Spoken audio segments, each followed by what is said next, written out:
Now when I'm facing the back seat of the car, I can clearly see him out of the window. And when he sits back to hit his J, it was like almost immediately like he just took off. Like I just seen a fast motion past the car, and I just seen another fast motion past the car. And so in my head, I'm like, what was that? And she's like, what? And I'm like, I'm just trying to get my thoughts together. Like he getting chased down. Like this shit's really happening. What you just heard is a woman watching a young man run for his life through one of the quietest suburbs in Maryland. The man she watched take off was Tyree Richardson, a rising rapper the streets knew as FSO Gunk. A few minutes after that clip, he was on the ground in a parking lot, and somebody was pumping his chest, trying to keep him breathing. And the part that stays with you is who ended up in the frame for it. The person police eventually charged wasn't some op from another block. It was the mother of his own child. To this day, she swears she is not the murderer and insists Tyree shot first. And Tyree's story is not a one-off. It is a pattern that keeps repeating in homes that look perfect from the street. 3 people who were loved, talented, and building something real. And in every one of these cases, the killer was not a stranger hiding in the dark, but the person lying right next to them at night. But before we get into that, let's start with the rapper, FSO Gunk, on the night the music stopped. Every year on April 26th, a family in Maryland gathers around a birthday cake and sings to a young man who is not there to blow out the candles. What is he? Happy birthday to you. Happy birthday, dear Tyree. Happy birthday to you. Happy birthday to you. Happy birthday to you. Happy birthday, happy birthday to you. Happy birthday to you. Happy birthday. That one got posted with the caption, "Happy 22nd birthday, Tyree. We love you. Hashtag long live Tyree." Because Tyree Richardson, the rising Maryland rapper who performed as FSO Gunk, never lived to see 22. His family counts down to his birthday every year now with tribute posts and a whole Road to 22 series celebrating what they call the life and legacy of Tyree Richardson. In those clips, he is not a rapper or a headline. He is just a kid at a table, cracking jokes and asking for one more. Can I have another one? Can I have another one? I can't have no more. So how does a young man like that end up dead in one of the safest, quietest suburbs in Maryland? To get there, we have to go back to one night in Crofton and to the story of a woman who says she was sitting in the car when it all happened. She told that story on camera in an interview posted to YouTube. The setting matters here because Crofton is not the kind of place where people expect gunfire, and she describes her own neighborhood better than I could. Mind you, we live in Crofton. It's a predominantly white area. It's not too much going on. For the most part, it's quiet, it's peaceful. You know, like some days we leaving our doors unlocked, like getting comfortable. Like it's one of those type of neighborhoods. And according to this witness, the night itself started completely normal, with no argument or tension, just a regular car ride home where everybody was talking and relaxed. But like for the most part, like we were talking the whole car ride. So when he pulls into the parking spot, he put the car in park, he started rolling up a J. He never was going into the house. He never was like leaving us in the car or nothing like that. He was getting out to hit his J. He went to the back of the car, like on the trunk, leaned against the trunk and was about to hit his J. So you have a parked car in a quiet lot, and Tyree leaning on his own trunk, about to smoke, with no idea how little time he had left. The witness says she was still inside the car, mid-conversation and facing the back seat when everything jumped off at once. Now, when I'm facing the back seat of the car, I can clearly see him out of the window. And when he sits back to hit his J, it was like almost immediately like he just took off. Like I just seen a fast motion past the car, and I just seen another fast motion past the car. And so in my head, I'm like, what was that? And she's like, what? And I'm like, I'm just trying to get my thoughts together. Like he getting chased down. Like this shit's really happening. So she watched two fast blurs go past the window, Tyree in front and somebody right on his heels. All of these were caught by a doorbell camera in that peaceful suburb, which caught a young man sprinting for his life.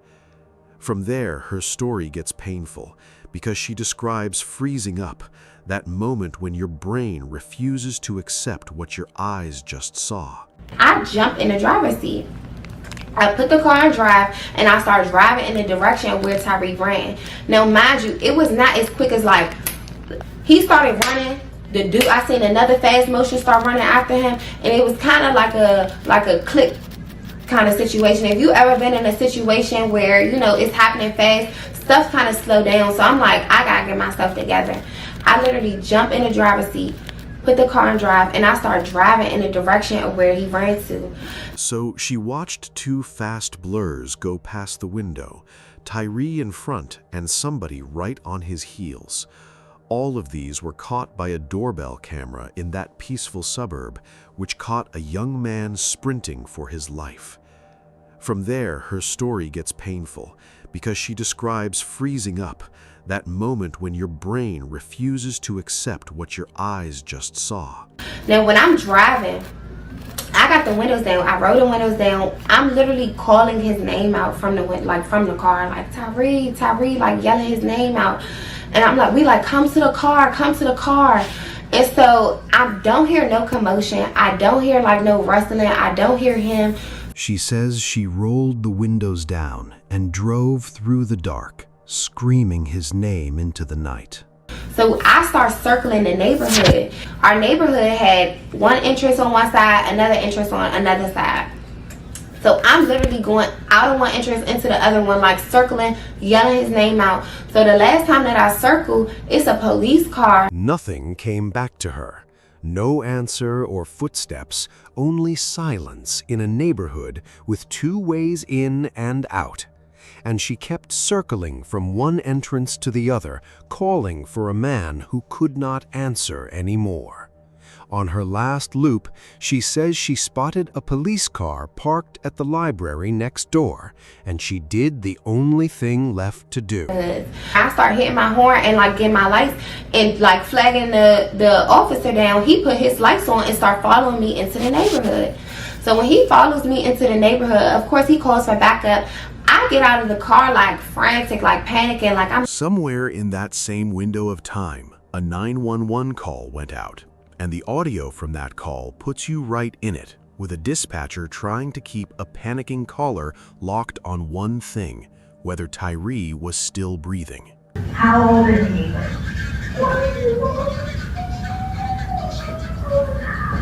Is he awake? Is he breathing? Okay, just to clarify, is he breathing? Then the dispatcher walks the caller through CPR, counting the compressions out loud, 1, 2, 3, 4, over and over, while help races toward that quiet Crofton street.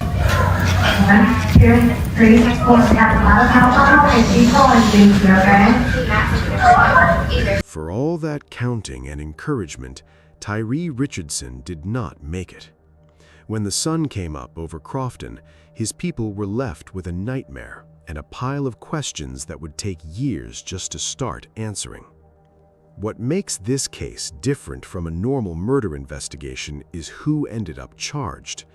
It was not a stranger hiding in the bushes, but, according to the case coverage, a woman he knew closely, the mother of his own child. And no arrest came that week or that month or even that year. For 2 years, Tyree Richardson's case sat in a strange, painful limbo. His family buried him. His son started learning to talk with no father in the room. And the woman who had been with him, the mother of his child, went on living her life. Then everything shifted. As the case coverage put it plainly in its own headline, a Maryland woman was charged in the fatal shooting of her boyfriend 2 years later. 2 years after that Ring camera caught him running. The person now facing charges came from inside his own life. Her defense sits right there in the title of her own tell-all, where, according to that coverage, the baby mother's position is that Tyree shot first. She does not deny being tied to that night so much as she denies being a murderer, painting herself as someone who reacted rather than someone who hunted, almost a bystander to the chaos who was only trying to cooperate and answer questions. Over and over, don't give up. Just go keep them going until paramedics arrive. Okay, 1, 2, 3, 4, 1. That is her side of it. But Tyree's mother did not buy a single word of it. She fought on every front at once for justice, for her grandson, and against the people she said disrespected her dead son to her face. And she believes all the new attention on the case is starting to move things. I said, we're not together, so I'm not acting like anything. So I'm pretty much just like, I don't know nothing. I had answers to my questions because 1, 2, 3. he was just like, the work of our It's okay. You're doing great. 1, 2, 3. He will go to war for his mother, and now she is going to war for her son. She says she got a message on March 25th so foul that she hid it from her own family. Okay, tell me exactly what happened.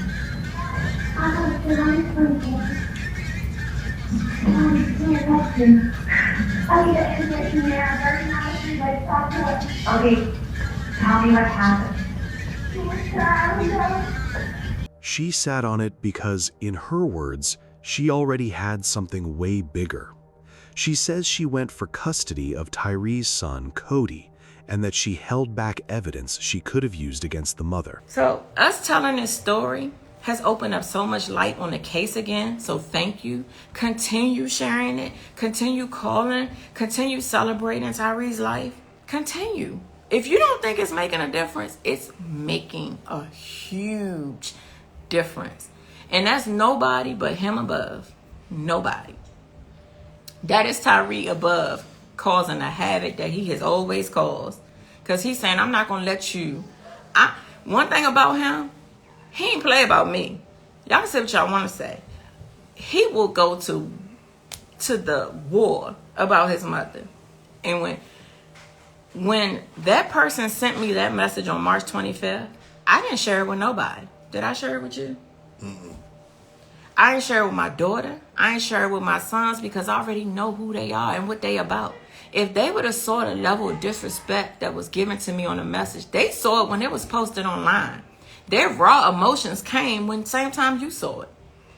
I'm not messy like that. She sent that message. I said, oh, this what we doing? Okay. Because this big back, whatever she called me, I got you, boo. And by me having you,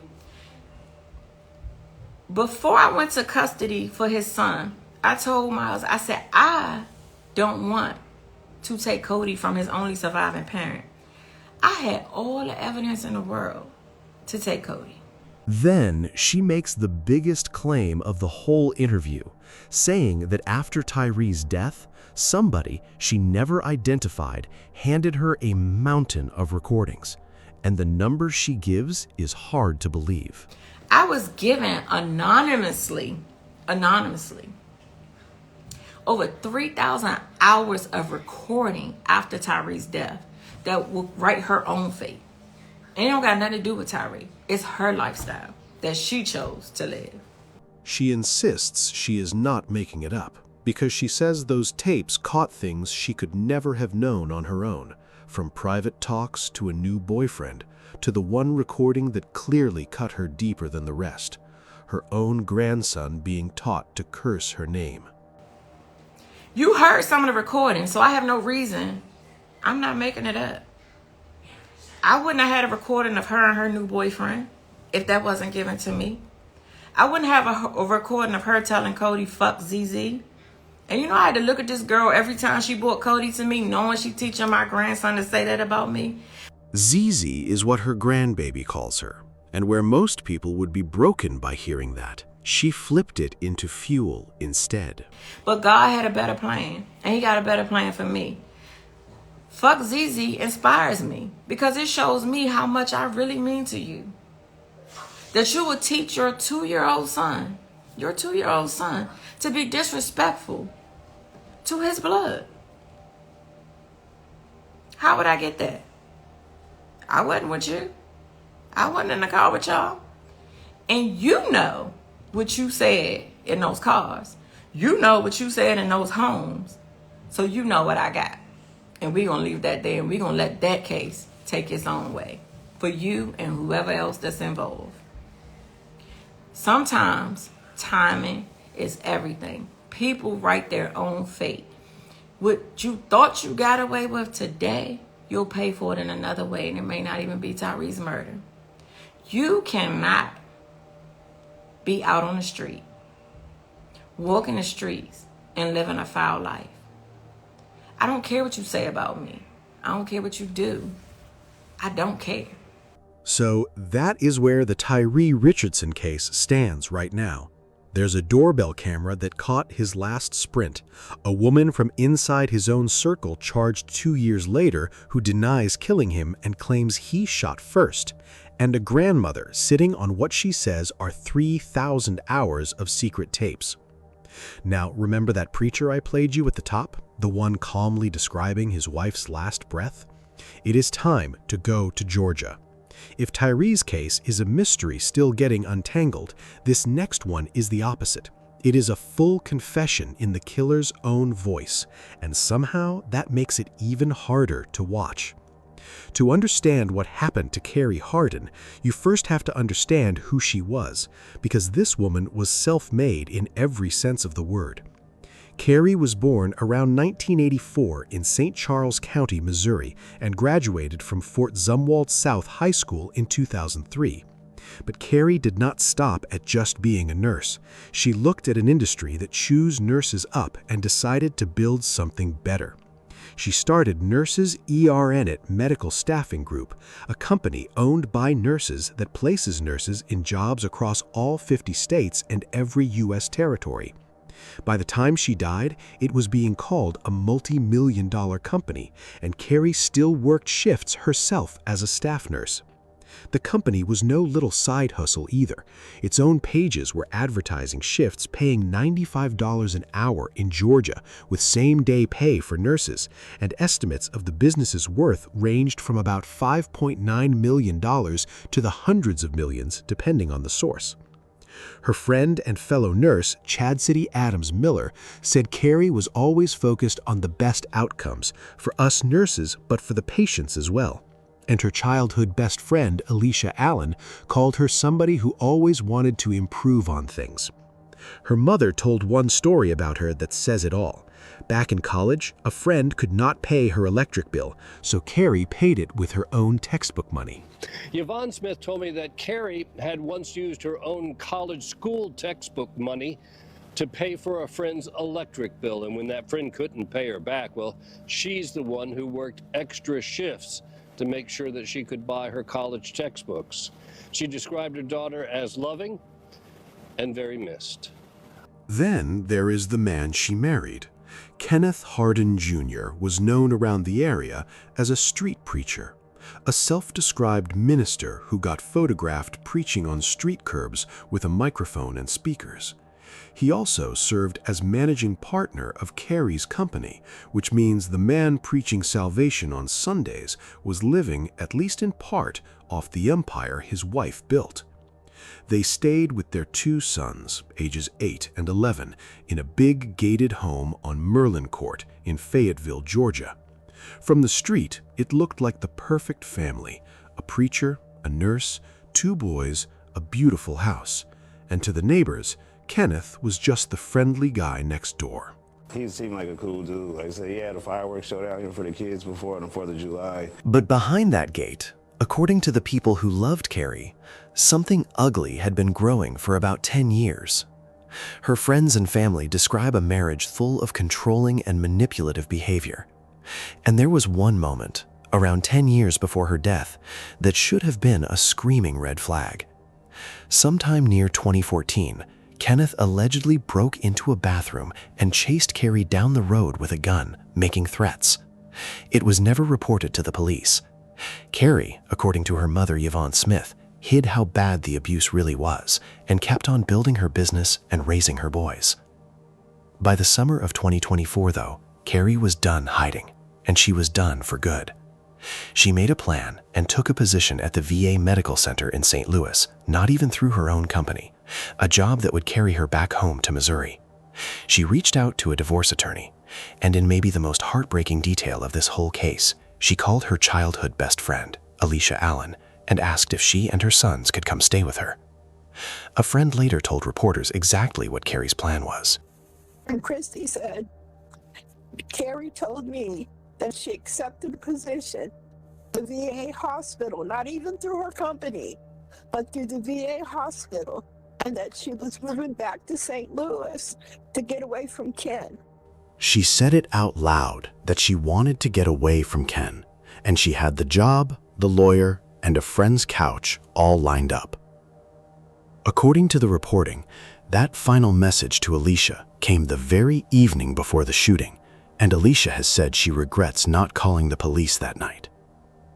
Then hindsight did its cruel work, because on Monday, August 19th, 2024, her 2 sons saw their mother for the last time.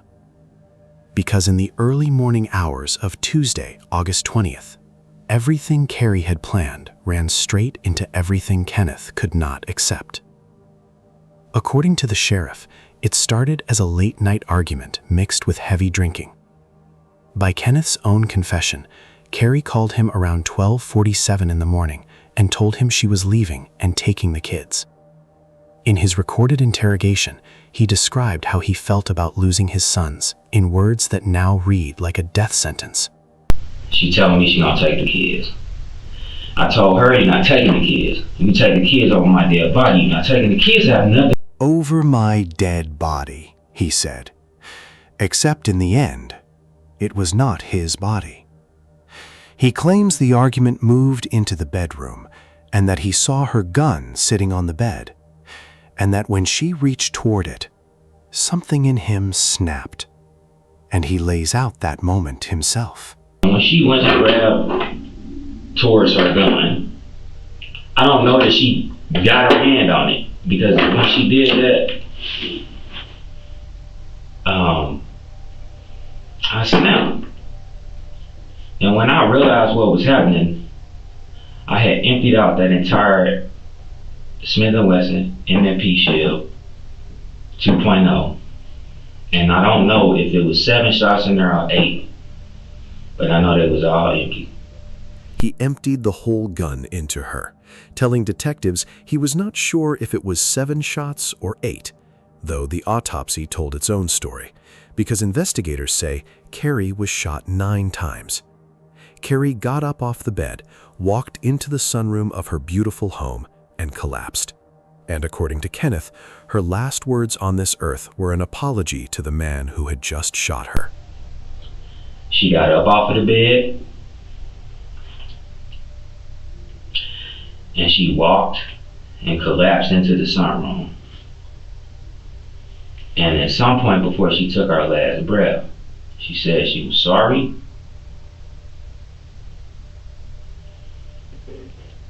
and said she shouldn't have said what she said.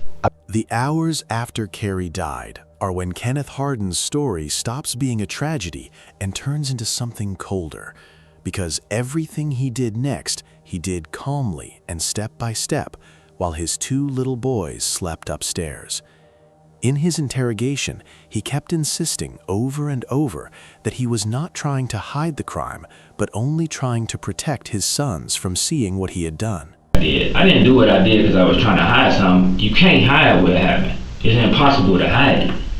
I did what I did because I was trying to limit what my kids and would see that would lead them to understand what went on. I didn't tell them what I did. I didn't tell them what was happening, and I was trying to clean things in a way where I didn't want my sons to walk in their mother's blood, coming and knocking on my bedroom door. I didn't want them to see blood on the door. I didn't want them to see blood in the sunroom. I didn't want them to see blood on the carpet. But it was So he spent the night scrubbing his wife's blood out of the sunroom and the bedroom. Investigators would later document bloodstains showing exactly where he tried to clean up, along with the bullet holes. Then he dragged Carrie's body outside, leaving a blood trail behind him, and made a move that nearly killed him too. So first I tried to burn it. I ain't never did no like this. My damn near killed myself. You saw my gas can. When I poured gasoline onto it, the fire came back and damn near exploded the can. Thankfully it's got that safety mechanism. I hurried up and threw it down. The fire got so big that he panicked about the neighbors seeing it. So this man took a white bucket, filled it with water from his own swimming pool, and put out the flames burning his wife's body. Then he tried to dig a grave and found the ground too hard. He then buried Carrie in a shallow grave behind the dog kennels under a pile of wood and marked the spot with a standing log, and he described the spot to the detectives himself. Exactly where I told my father that she was, behind the dog kennels, under a pile of wood, with a vertical log sitting there. Then morning came, and he got his boys ready for school and walked them to the bus stop, one around 6:40 and the other around 7:30, while their mother lay in the dirt a few hundred feet away. After the boys were gone, Kenneth flew his own father into Georgia, picked him up, took him to eat, and put him up in a hotel. The next morning, he took him to a PNC bank, where he handed over financial paperwork, basically giving his father control over his money, along with custody of the 2 boys. Only then, sitting in a parking lot, did he tell his father the truth, along with one final instruction. And then I said, I'm about to tell you something. And when I get through telling you, you must dial 911 before you leave this lot. His father broke down crying, and Kenneth got in his white Cadillac and drove. He ended up about 450 miles away in Covington, Louisiana. And in the interrogation, he admitted something strange about how he ran, saying he already knew his own car was going to give him up. And that's what I should have did, because I knew OnStar was going to be my undoing. You can't rip the OnStar out the car. So I knew that would be my undoing. He even floated the idea of walking across the desert into Mexico, then admitted he had no real plan at all. Meanwhile, back in Georgia, his father made that 911 call, and the Fayette County Sheriff's Office moved fast. Deputies hit the Merlin Court home, and a license plate reader helped track Kenneth's car to a motel in Louisiana. What happened next happened almost at the same time.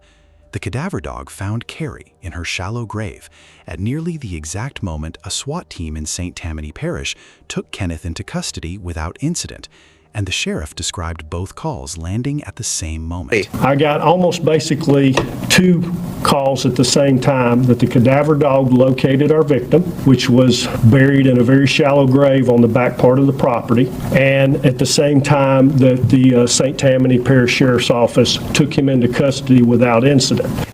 There is one detail here that still sits heavy with the people who worked it. Investigators learned that Kenneth had been heavily armed and thinking about suicide by cop when they came for him, and he chose to give up instead. Once he was in that interrogation room, he could not stop talking, and a veteran investigator said he had never seen anything like it. He is completely cooperating to the point that I will tell you that Captain Lee, who has been an investigator at least 3 decades, said, "I've never had a homicide suspect want to tell us everything." And tell them everything he did, including his own version of why. All through the confession, Kenneth kept circling back to the marriage. He described a 2018 shooting at the Magic City strip club where he says he got shot while out with a woman he was cheating with. He claimed Carrie cheated on him first and admitted his own affair was payback, saying he felt it was only right to do the same. None of that really matters, though, because whatever their marriage was, only one of them planned a divorce, and only one of them planned a shallow grave. The court agreed because on June 23, 2025, Kenneth Hardin Jr. pleaded guilty to felony murder, concealing the death of another, and possession of a firearm during the commission of a crime in Fayette County Superior Court in front of Judge Rhonda B. Kreisiger. At that hearing, this man actually stood up and asked the judge for mercy, for a lighter sentence. And the judge's answer is the part Carrie's family had been waiting to hear. He'd asked for less, but the judge said that the mercy that he wanted is mercy he should have shown his wife, Carrie.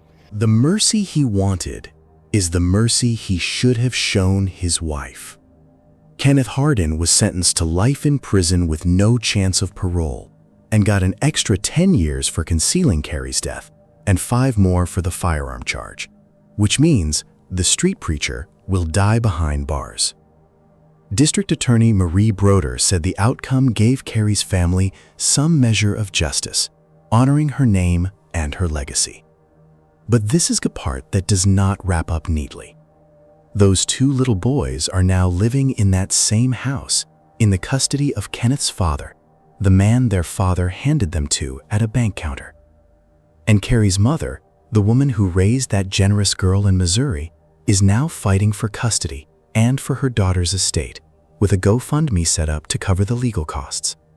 Carrie did everything right, building the career, making the escape plan, and reaching out for help. And still, the only system her people are left dealing with is the one that shows up after. Carrie Hardin's killer confessed to everything, and Tyree Richardson's accused killer denies everything. But our last story never got a trial at all, because the killer took his own life minutes after his wife, while one of the richest and most famous athletes who ever lived watched the whole thing happen in real time. I never imagined that something like this would happen to Carrie. You know, it's like, no way. Carrie was too big for this to happen to her. Alicia Allen and Chastity Adams Miller are still in shock over their friend's brutal murder. Carrie Hardin graduated from Fort Zumwalt South High School, became a nurse, and then built a multi-million-dollar nurse staffing business. So the most impressive thing about Carrie was she always wanted to improve on things. Carrie married Ken Hardin and they moved to Georgia in 2020, but there had been a previous incident of domestic violence. Kenny had bust out the window to the bathroom to get to her and chased her down the road with a gun. I asked her mother why Carrie never left Ken. She wanted to keep her family together, and she believed that he would stop, that he wouldn't really harm her. From the couple's home outside of Atlanta, hours before her murder, Carrie texted her friend Alicia asking if she could come stay with her. I'm not going to call the police because, you know, I'm just afraid that something bad will happen out of it. And I just want to go to sleep and I'm going to lay down and hopefully nothing happens. Carrie Hardin had taken a job at Cochran VA Medical Center and contacted a divorce attorney. Ken Hardin's accused of shooting his wife with a shotgun, burning her body and burying it in a shallow grave. It breaks my heart that I didn't call the police for her. A GoFundMe account has been set up to help with the legal battle to settle Carrie's estate and seek custody of the couple's 2 children. That's where Alicia and I are having a call for justice for Carrie to make sure that that happens. In the wake of this tragedy, victims of domestic violence are urged to call a hotline, to get information, to make a plan. Because honestly, if someone has never had to think about that before, then, why would they know? If you don't need to know, why would you know? So you need folks like us who can kind of talk you through, here's some options, and then helping that survivor guide what they want to do, what's right for them.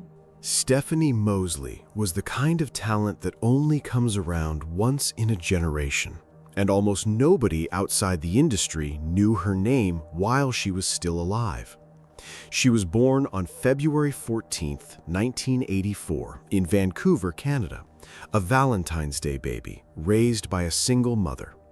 She started ballet at 2 years old, and by her teens, she was training hard all over Vancouver, winning dance awards between 15 and 18. Her longtime teacher remembered a girl so humble, she once asked her not to judge her for choosing commercial dance over classical ballet. In 2002, at 18 years old, she packed up and moved to Los Angeles to chase the dream. One of her first friends she made in that city still remembers what she was like when she landed. A gorgeous girl with no friends, all alone in the biggest industry town on earth. Together, they made a pact. I met Stephanie Mosley in 2002. She had just moved to LA. She was a part of a dance group called Best Kept Secret, and my cousin was doing her makeup, and I just thought she was the most gorgeous girl, and she didn't have any friends in LA, and she just had the dancer world. So I decided I'd take her under my wings, and at that time I was headed to college, and I decided I wanted to be a model, so we made a pact, and we decided that we were going to figure this business out and become stars together. And Stephanie held up her end of that pact and then some. Over the next 10 years, she became one of the most booked dancers in the business, performing behind Beyoncé, Janet Jackson, Usher, Mariah Carey, Rihanna, Chris Brown, Britney Spears, and Jennifer Lopez. She danced in Catwoman, acted in Idlewild, showed up in Mirror Mirror and Sparkle, and worked her way all the way up to associate choreographer on the Twilight Saga Breaking Dawn Part 1. On TV, she had a recurring role in Hellcats and then landed the role that made her a star, playing a devil girl on VH1's hit drama series Hit the Floor from 2013 to 2014. And through all that success, the people around her describe someone almost too kind for this business. Stephanie was an absolute angel.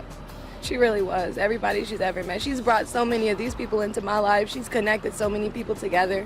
And she's just loved. She will never, ever, ever, ever be forgotten. This is our first Vine. Where are we? I think we're in Vine, actually. Waiting in line at Staples. Waiting in line at Staples. She even appeared as Jamie Foxx's wife in his 2006 TV special, Jamie Foxx Unpredictable, and racked up 11 episodes as a Hellcat and 14 episodes as a Devil Girl across her 2 biggest TV runs. This was not a struggling dancer scraping by. This was a woman who had truly made it, exactly like she promised her friend back in 2002. An absolute angel is the phrase to hold on to, because you are about to meet the man she married. Earl Hayes was born in Detroit, Michigan in 1980, and like Stephanie, he came to Los Angeles chasing a dream, only his was in hip-hop. And to be fair to the man, he got really close. He worked with some genuinely huge names, linking with artists connected to 50 Cent, Timbaland, Dr. Dre, Too Short, and the Pussycat Dolls, and even landing a feature called Double Up on a 50 Cent mixtape in 2012. But his biggest connection, the one that defined his whole career, was with the undefeated boxing champion Floyd Mayweather Jr. Hayes was signed to Mayweather's Filthy Rich Records and rolled as part of the famous Money Team. Mayweather did not treat him like an employee so much as like a brother. I was sitting with Melissa Brim. My best friend called me on FaceTime. We was talking a little bit. He put Stephanie on the phone. I talked to her, and I could tell that they looked like they both were doing drugs and drinking real heavy. I could tell they'd been up all night. They was talking. I heard the bathwater running. He put it on FaceTime. He got back on the phone. Hayes hustled for his shot too. He had an acting role in the 2005 film Rock the Paint, and in May of 2013, he ran a promo series called 31 Days in May, dropping a new verse on YouTube every single day for a month as a tie-in with Mayweather's brand. The label itself was run day to day by James McNair, known as P. Reala, a key figure in Mayweather's business circle. Hayes was close enough to the throne to touch it, but he never got his own crown. Stephanie and Earl met through industry circles and married in 2008. From the outside, they were a glamorous Hollywood power couple living in the luxury Palazzo apartment complex in the Fairfax district, close to the Grove, surrounded by celebrities. They even appeared together in Mayweather's 2013 Showtime documentary, 30 Days in May, a film that followed the champion's fight prep and featured cameos from stars like Justin Bieber and Drake, with Stephanie and Earl shown to the world as a happy couple inside Mayweather's inner circle.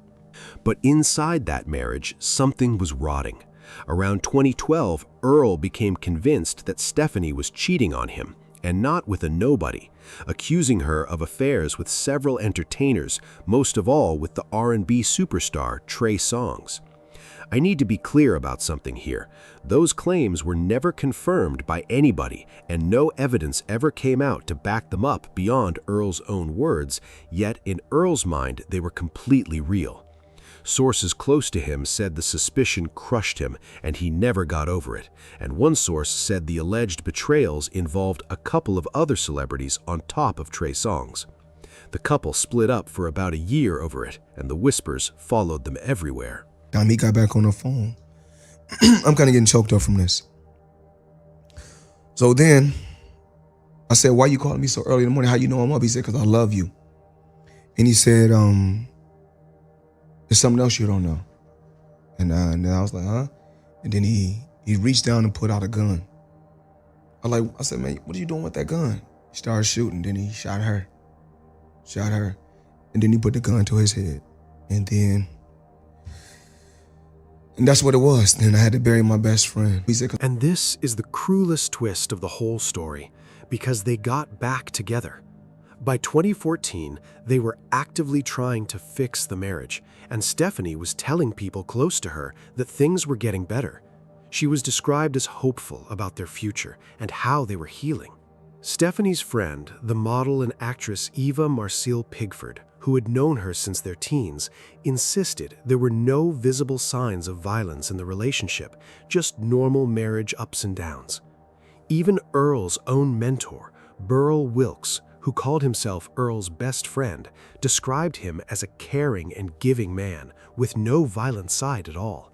A caring man, an absolute angel, a marriage on the mend, and she had no idea that on a December morning in 2014, her husband would wake up, pick up his phone, and FaceTime the most famous boxer alive to tell him what he was about to do. It was around 7 in the morning on December 8, 2014, and inside that luxury apartment near the Grove, Earl Hayes picked up his phone and made a FaceTime call to Floyd Mayweather. According to the reporting, Hayes was in a rage, ranting about Stephanie's alleged cheating, and Mayweather did what a real friend should do. He tried to talk him down, begging him to just leave the relationship and get a divorce, to walk away in peace. Years later, Mayweather described that morning himself on camera, and you can hear the weight of it in his voice. He was sitting with a friend when the call came in, and at first it seemed almost normal.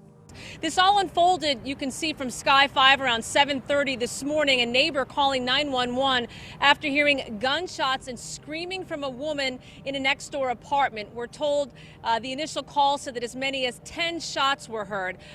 He talked to Stephanie, who was alive on the screen with the bathwater running behind her, and then Earl got back on the phone. What happened next is better heard from Mayweather himself than from any narration I could put over it. We received a radio call of several shots being fired inside the location with a woman screaming. So the officers responded immediately. We were able to contact the person who made that phone call, get some additional information, and they made a decision at that point to make entry into the location. Because I love you is what Earl Hayes said to Floyd Mayweather seconds before he pulled out a gun and started shooting. Mayweather heard arguing, then Stephanie's screams, and a barrage of gunshots, estimated at 10. Shortly after, Hayes came back to the call one last time, said he had killed Stephanie and planned to take his own life, and one more shot rang out. Meanwhile, the neighbors in that huge 600-unit complex were already dialing 911, and the local news picked up the scene as it played out. Everyone has their problems, but if you're asking if anyone knew that, something would come to this, hell no. It was the last of what anybody would have thought. I thought it was a lie when I got the phone call. And when patrol officers got inside the apartment, it still was not over. They found a back bedroom door shut, and as they tried to open it, they heard 2 more shots from inside. I swear to God, I didn't know he had a girlfriend. I swear to God. I don't need a man. I got it. Coachella! Coachella! Coachella! Better be getting close. Coachella! What's going on? Why aren't we shooting? I want to go to set. I want to do my moves. Residents on the first 3 floors of the 600-unit complex were evacuated, and part of Hauser Boulevard was shut down while the LAPD confirmed the basics to the cameras. 2 shots. Carly doesn't like my kiss. 2. This is our first Vine. Where are we? I think we're in Vine! Actually. Hi, I'm Stephanie Mosley and I'm number 4.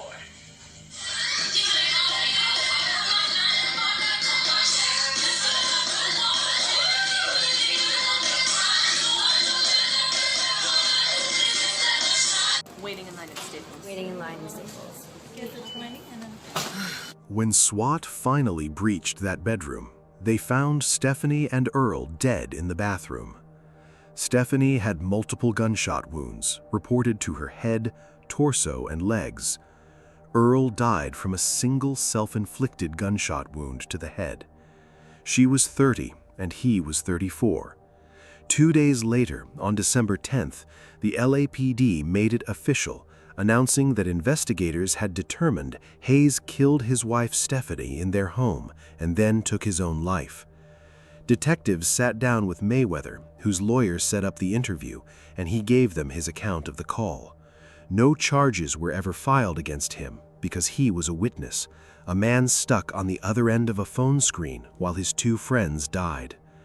The whole entertainment world went into shock, and the tributes tell you just how blindsided everybody was.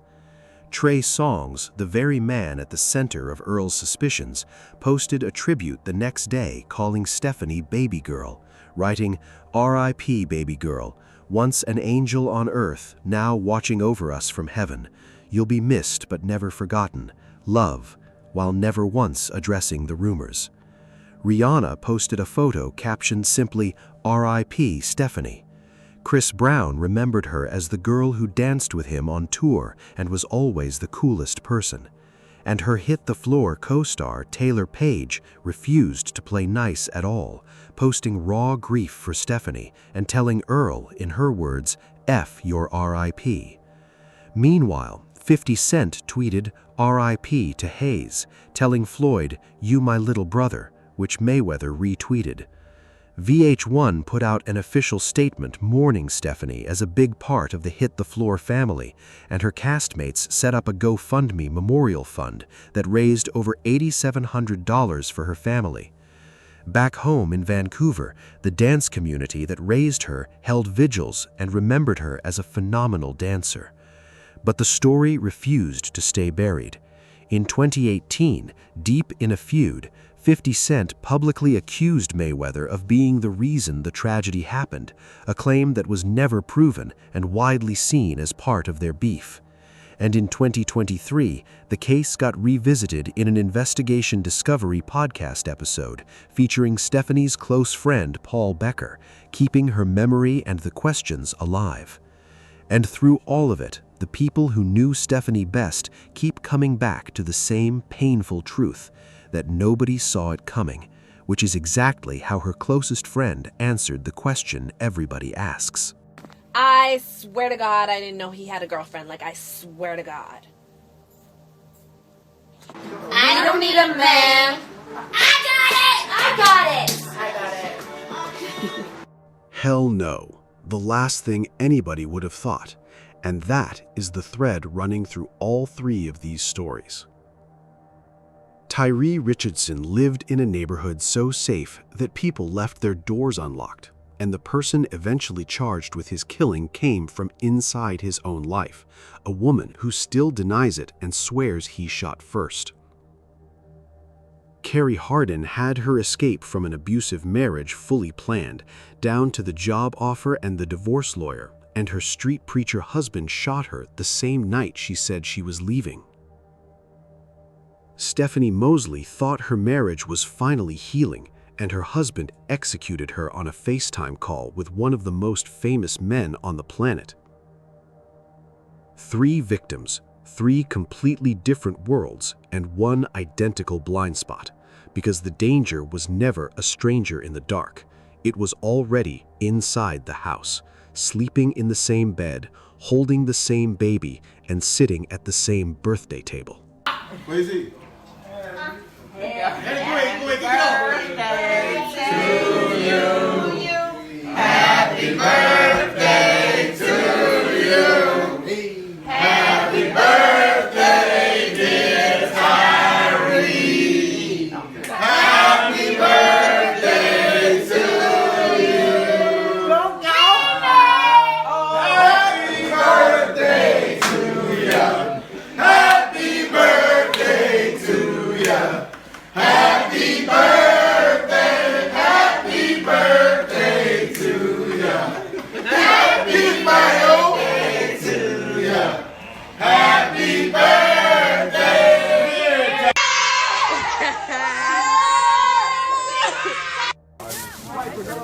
Barry, don't care about those plants. So how nobody cares about me.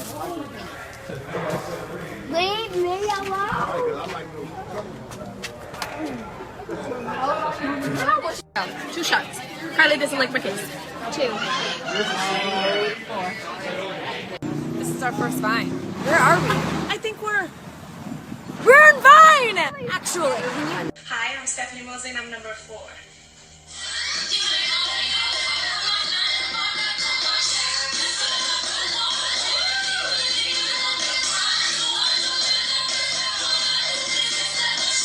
Waiting in line at Staples. Waiting in line at Staples.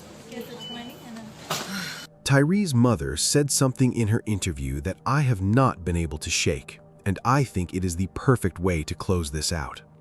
People write their own fate. What you thought you got away with today, you will pay for in another way. Kenneth Hardin will die in a Georgia prison cell. Earl Hayes chose his own ending, and the case of Tyree Richardson is still being written, 2 years late, but being written all the same. If this video moved you, share it. Like Tyree's mother said, it is making a huge difference. Drop your thoughts in the comments.